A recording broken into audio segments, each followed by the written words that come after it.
Hi everyone. आज की इस वीडियो में हम लोग बात करेंगे एक बिगनर ट्रेडर को ट्रेड लेते वक्त कौन से पॉइंटर्स को आइडेंटिफाई करके मार्क करके ट्रेड लेना चाहिए।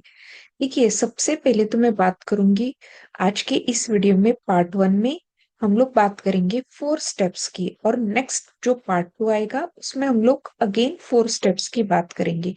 देखिए, जब भी हम लोग ट्रेड करते हैं ना, हमेशा ऐसे होता है कि हम लोग किस चीज को फॉलो करें, कौन सी स्ट्रैटेजी या कौन से प्राइस एक्शन पैटर्न्स को फॉलो करें। तो आज हम लोग प्राइस एक्शन पैटर्न्स में 4 स्टेप्स की बात करेंगे, जिसको आपको ट्रेड करते वक्त हमेशा याद रख के उसको फॉलो करना चाहिए। और उसके बाद सेकेंड पार्ट में हम लोग अनदर 4 स्टेप्स की बात करेंगे। सबसे पहले तो जब हम ट्रेड करते हैं, देखिए, जब हम लोग ट्रेड करते हैं तो हमेशा पहले आइडेंटिफाई करना होता है। स्टेप वन के अंदर जो हम लोग बात करने वाले हैं वो होता है मार्केट का मेन ट्रेंड। आप किसी भी स्टॉक के अंदर या किसी भी ट्रेड के अंदर जब ट्रेड लेते हो तो सबसे पहले आपको उसका मेन ट्रेंड आइडेंटिफाई करना है। देखिए, कभी भी मेन ट्रेंड छोटे टाइम फ्रेम्स पे नहीं होता है। हमेशा इसके लिए आपको डेली, वीकली या मंथली मंथली लेवल्स का यूज करना चाहिए। आप इसमें इंट्राडे करो या स्विंग ट्रेड करो, हमेशा आपको स्टॉक या फिर इंडेक्स का main trend on the bigger time frame का मतलब क्या है? आपको डेली, मंथली और वीकली टाइम फ्रेम्स को इसको चेक करना है।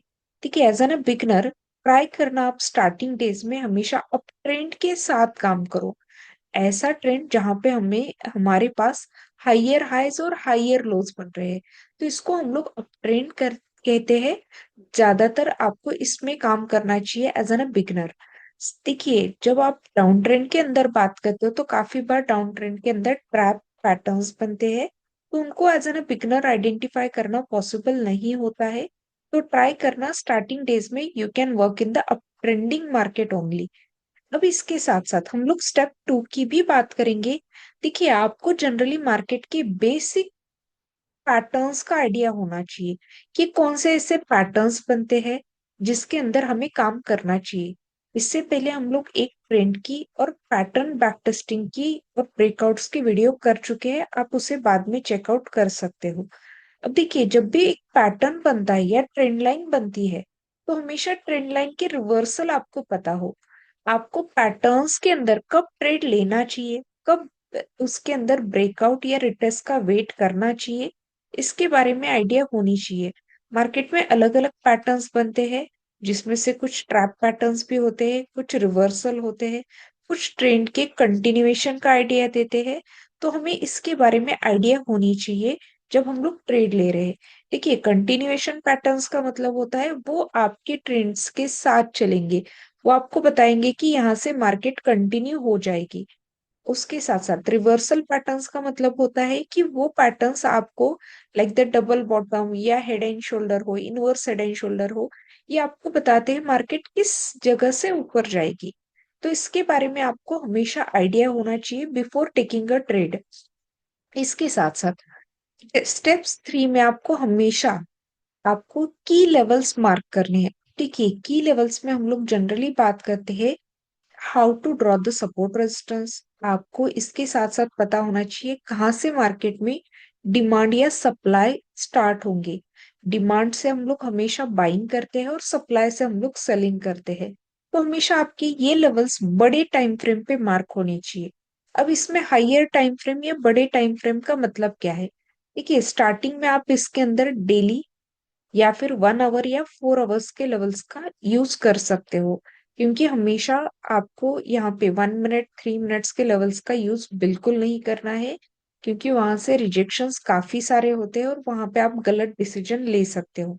तो हमेशा याद रखना की लेवल्स का मतलब होता है सपोर्ट रेजिस्टेंस निकालना, डिमांड सप्लाई निकालना, और वो आपको करने चाहिए हमेशा बड़े टाइम फ्रेम पे।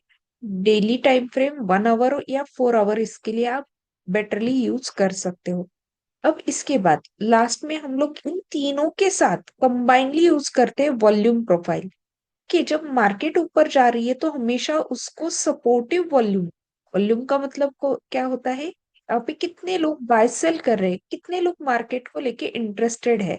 तो आपको वॉल्यूम प्रोफाइल हर एक चीज में पता होनी चाहिए। कोई भी पैटर्न बन रहा है तो वॉल्यूम प्रोफाइल का आइडिया होना चाहिए।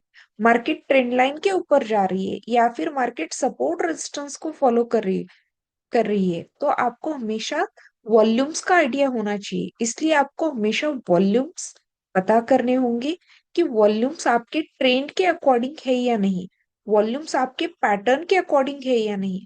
अगर वॉल्यूम्स आपके ट्रेंड या पैटर्न्स के अकॉर्डिंग नहीं है तो वहां से मार्केट रिवर्सल हो सकती है।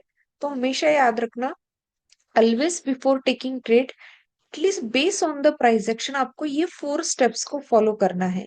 फर्स्ट, आपको मेन ट्रेंड का आइडिया होना चाहिए। सेकंड, आपको पैटर्न या ट्रेंड लाइन जो भी बन रहे हैं आपके चार्ट्स पे उसका आइडिया होना चाहिए।